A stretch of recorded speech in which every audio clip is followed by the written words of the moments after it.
ज्योतिबा फुलेंचा महात्मा ज्योतिबा फुलेंचा माता सावित्रीबाई फुलेंचा माता सावित्रीबाई फुलेंचा डॉक्टर बाबासाहेब आंबेडकरांचा डॉक्टर बाबासाहेब आंबेडकरांचा छत्रपती शाहू महाराजांचा छत्रपती शिवाजी महाराजांचा माता जिजाऊंचा माता रमाईचा छत्रपती शिवाजी महाराजांचा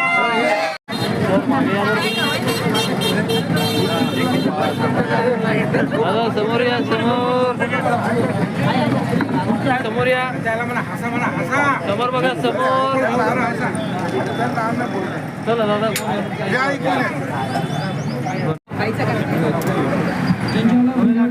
समोर बघा समोर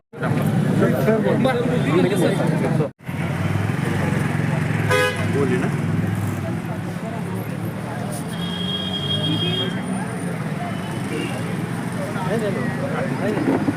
सावित्रीबाई फुले यांनी घेतला तो पूर्ण केल्याशिवाय आम्ही आता थांबणार नाही असं म्हणून महात्मा ज्योतिराव फुले यांनी गृह त्याग केला.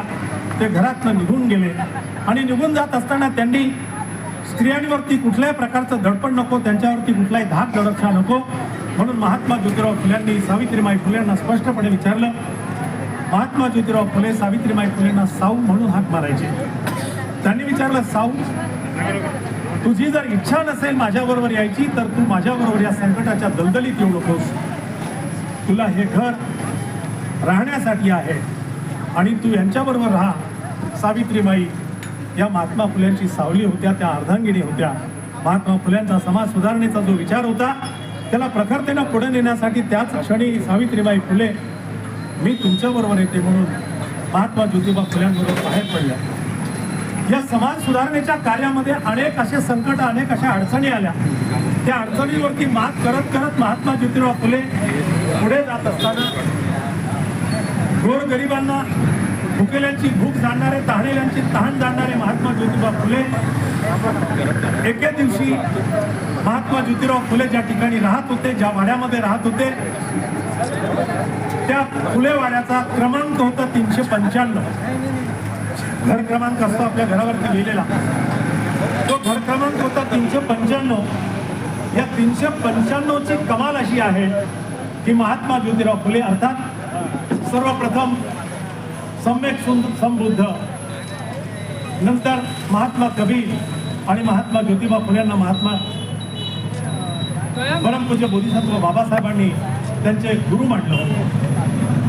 आणि या 395 कलमाला लक्षात ठेवून बाबासाहेबांनी ज्या वेळेला भारताचं संविधान लिहिलं तर त्यावेळेला मूळ संविधानाचे 395 कलम आहेत ही महात्मा ज्योतिबा फुल्यांना अर्पण केलेली खऱ्या अर्थाची श्रद्धांजली होती. महात्मा ज्योतिबा फुले जयंतीचं औचित्य साधून आम्ही महापालिकेच्या वतीने जे महात्मा फुले स्मृती स्तंभ या ठिकाणी उभारलेला आहे त्याचं आज लोकार्पण आम्ही या ठिकाणी केलेलं आहे. या लोकार्पणाला कार्यक्रमाचे अध्यक्ष म्हणून आंबेडकरी विचारवंत अनिल कुमार बस्ते सर हे आम्हाला लाभले.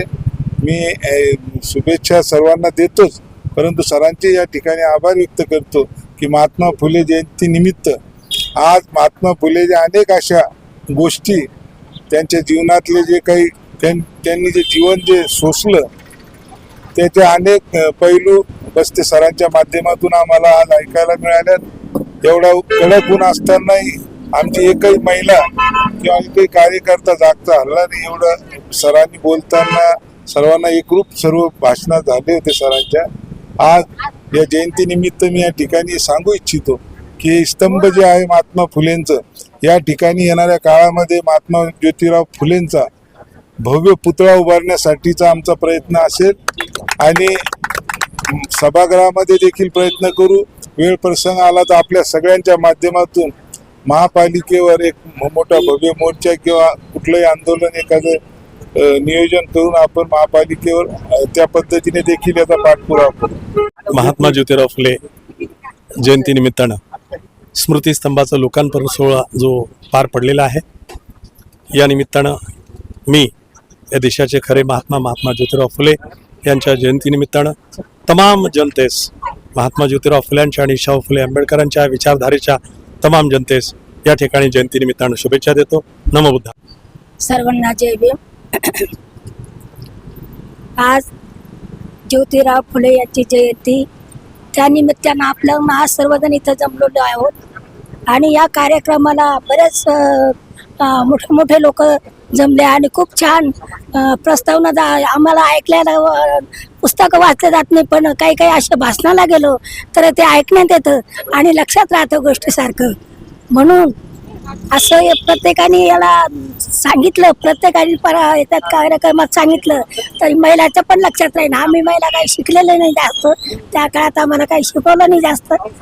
आणि सर्वांना सावित्रीबाई जयंतीच्या शुभेच्छा.